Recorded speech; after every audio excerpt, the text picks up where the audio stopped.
document that identifies the most significant issues for our region and sets out policy direction in terms of how we're going to address it. It basically drives the content of district and regional plans. So it directs what sort of regulations and rules we should have, and also sets out sort of non-regulatory methods as well, so how we can actually work with communities and councils to do a better job. So the Regional Council recently did an update to the RTS, and we basically saw the opportunity when we were doing upgrades for better water management to bring in climate change, which wasn't considered before. So it's basically embedded this new framework. It's got an overarching objective, which is around working towards a low emission and more resilient region. And we've got 3 work streams. One was around how we support reductions in greenhouse gases.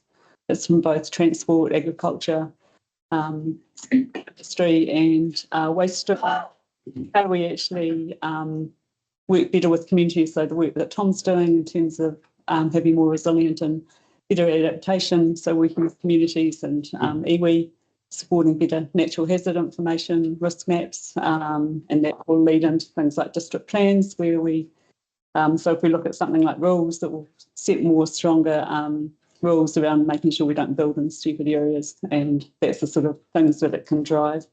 And then the third area of work, and we started to talk about it just before lunch, was actually looking at prioritising nature-based solutions, so understanding better where things like native forests or wetlands can actually help to provide benefits for people as well as for nature. So holding more wetlands in our landscape, protecting and restoring those will have benefits both for biodiversity but also for resilience, so that holding water in the landscape. And the same with native forests. So we talked a little earlier about making sure we have better cover on our highly erosion prone land and making sure that's the right sort of vegetation to do the job and not have unintended consequences. So there are sort of policy frameworks around all those areas. Next slide.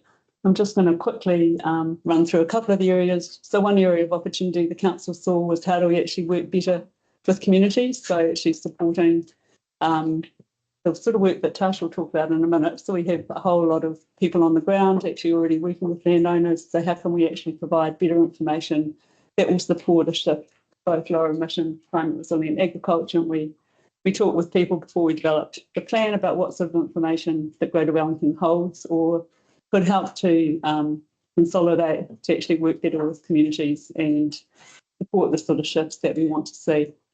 So this is one of the areas that we're looking to pivot more into. So as well as being out there talking about erosion control plantings, we can also talk about what the opportunities might be to strengthen into these climate resilient areas.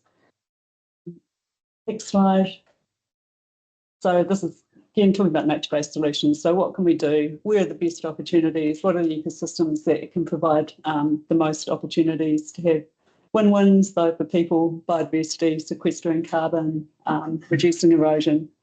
And so the council's actually looking at doing a bit of work where you actually map and identify priorities and look at whether we can get what sort of funding sources we could get. So trying to push the central government into getting the ETS to better support Indigenous forests, looking for things like nature credits as part of development and other sort of investment opportunities around carbon credits.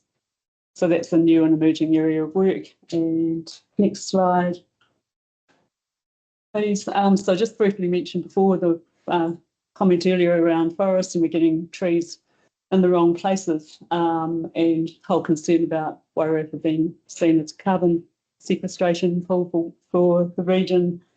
But there's so many opportunities from trees, but actually, as you all know, it's about getting the right tree in the right place. So again, there's already a national movement called Recloaking Papatūānuku, where they're actually promoting this sort of stuff, and we see a real opportunity in our region to get a lot more strategic and do an exercise. We can actually look at all those different benefits for trees and making sure, or coming up with a spatial plan. So I guess the idea is in the past we had like a Billion Trees project, government threw a whole lot of money at the council and people just kind of grabbed it and used it where we didn't really have the time to think about where the best bang for your buck would be. But we actually have a strategic plan in place, and we actually get funding sources, then we can actually start promoting trees to be in the right place. And this would be something we work on with councils and communities.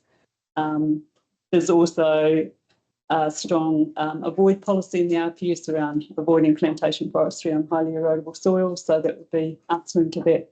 Let's not get commercial forestry in areas that are just going to continue the erosion cycle. So that's the idea behind this bit of work. And council at the moment is working on a project to work out how we actually implement this and time it and who's involved and when that happens. So that's a really brief overview, 5-minute overview of the RPS in terms of climate stuff just in the rural space. We're also doing lots in the urban space around transport, development and getting more resilient urban communities as well. But just wanted to give you a taste today, and want to probably kind of tags nicely into Tasha's work because she's working in the catchment space, which is the real practical stuff that we can do on the ground to give effect to this. So happy to answer any questions, but I think I'd like us to have at least 15 minutes to talk to people before we get out of here. So let's finish the slides and then we'll go to a little feedback session at the tables.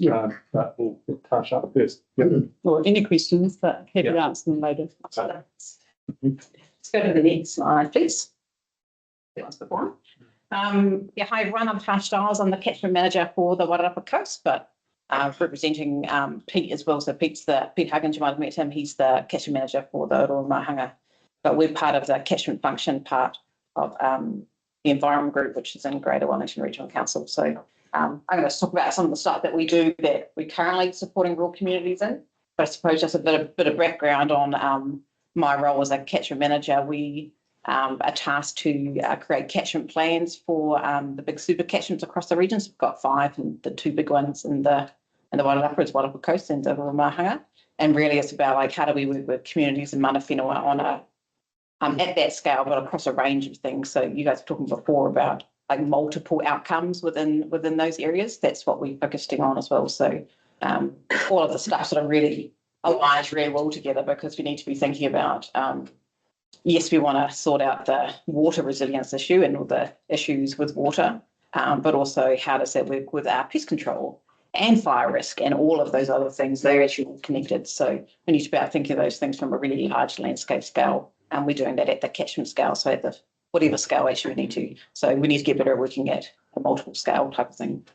And this is currently, this is just a snapshot of what we do at the moment as Greater Wellington with our rural communities. So we sit alongside lots of, like many of you guys as well, on the welfare committees, which often merge with the rural advisory sort of working groups when Cyclone Hale and Gabrielle came, when there's going to be a drought declaration or whatever.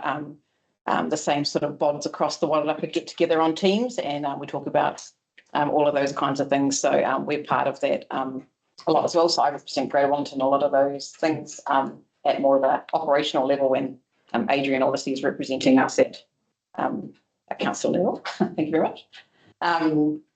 So we historically we've had land management advisors, so they've just had a job title change, so they're environment restoration advisors now, but same but different. And so they work directly with individual landowners, so big farms or lifestyle properties, to support them on a range of activities and give them sort of funding. But us as catchment managers and catchment advisors, we work with a range of rural communities and work at really whatever scale we need to, if that's individual property scale, right up to sub-catchment, up to the super catchment, across the catchments, we're all over the show. So there's lots of people who work with rural communities, and we've got to think too, we've got lots of people out on the ground doing pest control, flood monitoring and all that kind of thing. So there's lots of people out on a daily basis out in the landscape doing cool stuff.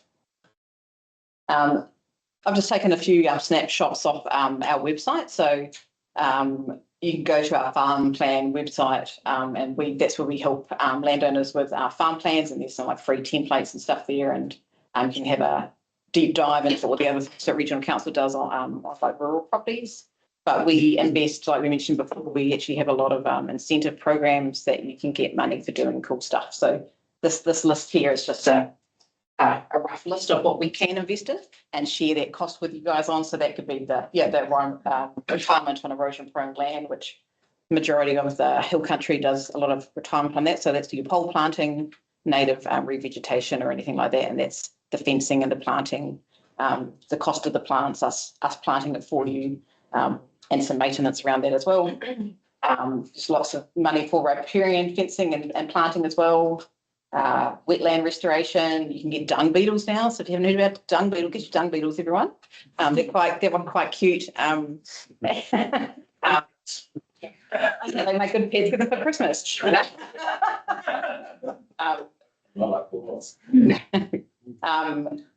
We can help with better effluent management and irrigation efficiencies as well. So we've funded that before in the past as well. And working with just a range of different things. We work a lot with, we're trying to get better relationships with the forestry companies as well, because it really is about that whole catchment and who lives within that catchment, but also who owns land and who also doesn't own land, and working with all of those different people together. And because we can't just focus on rural landowners and district council land, it's actually, if there's a massive forestry as part of that catchment, they're a key part to improving that catchment. So we have to work with those parts as well. This little snip here is just a look at the catchment groups actually in the Carterton area. And I just zoomed in on Carterton because we're only just talking to Carterton people, so apologies to South Wairarapa and the Western people. But there is lots of catchment groups across the Wairarapa, and that's a really cool thing about the Wairarapa. There's a massive movement for catchment groups, and they've been around for about, some have been around for like over 10 years. Some have been really successful with getting lots of money. But they're a really great way of really understanding that wider catchment, who's within the community, and Greater Wellington supports that a lot. I've put up there the Wairarapa Catchment Collective, if you might know about that or not. But that's a partnership that Greater Wellington's in with MPI on-farm support and Mountains to Sea Wellington. And the Catchment Collective got their own staff as well because they got a grant from MPI. And the whole idea of that collective is how do we support catchment groups together, because there was money from central government on very, very similar things. There was money from MPI to create a collective, and then there was individual catchment groups trying to do their own things. So the idea was actually, let's have an umbrella catchment group.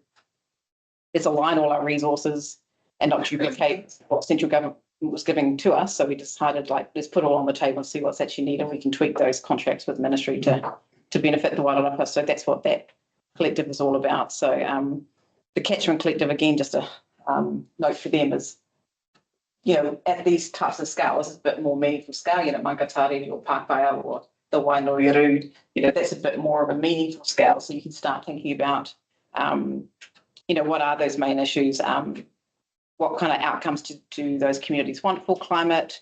Is it about water resilience? Is it about biodiversity? Is it about water quality? Is it about pest control? Is it about all of these things? And how are we all going to do actions and get funding and do all that kind of thing together? So that's what that work is doing. And Greater Wellington's a real key role in that. We put a lot of time and effort into that. And so those groups are actually coming up with catchment action plans that articulates all those outcomes and where they're trying to get to and what are the connection between those different outcomes and priorities and all that kind of stuff. So if you don't know about those, let me know and I can hook you up to those groups. But they're a really great way of actually working to these major climate sort of resilience things. Those can be quite big.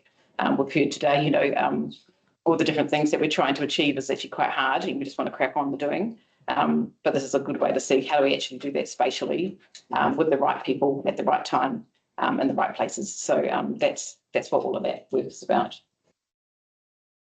Ask a question on that. The various catchments in Carterton, you mentioned that developing catchment plans as such. Is that actually underway now? Because I know the Mangatari is certainly on hold at the moment. So these are community-led catchment action plans. They're not Greater Wellington catchment plans. Okay, so who's leading the Mangatari? So that's there's actually two groups in the Mangatari. The upper guys, and there's the Mangatari Restoration Society. But the upper Mangatari guys are sort of like Celia Way Brown and all the landowners up there. And they're quite early in their development of their action plan. The Parkvale's been around for a while, Brian will know more about him. But they've had a catchment action plan for a wee while. Yeah. Yeah, but they're all competencies nice. I've talked to them, to council a lot about these action plans, and they're not necessarily carving out exactly like real detailed action on the ground. It's more like trying to pull together actually what does the community want to see in terms of outcomes, and what are those first sort of steps to bring people in the right room to start working on those things together. So they're a really great way to get movement. Yeah.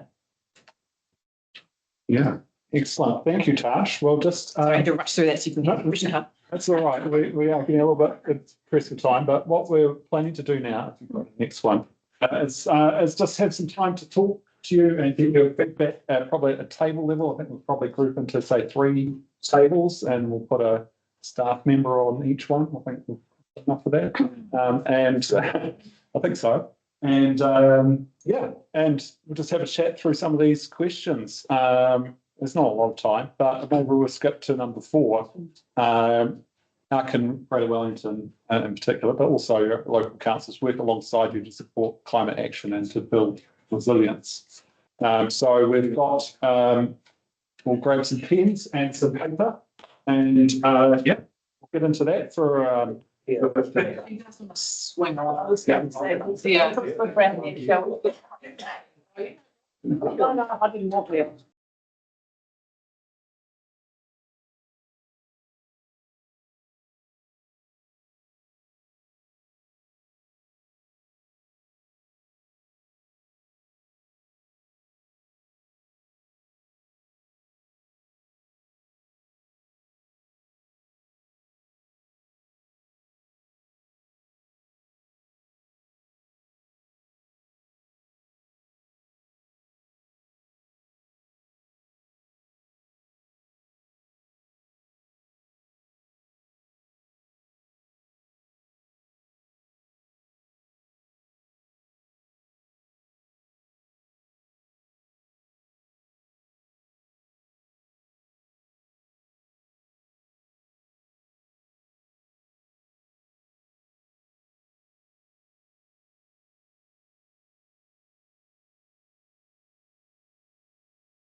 really great combos, and unfortunately there's other people that are waiting anxiously outside and also waiting to be on the floor. So on behalf of Greater Wellington Regional Council, I say thank you very much for inviting us and giving you a time, and I hope you found this informative and useful. I've noted down all sorts of things that I'll take back to HQ.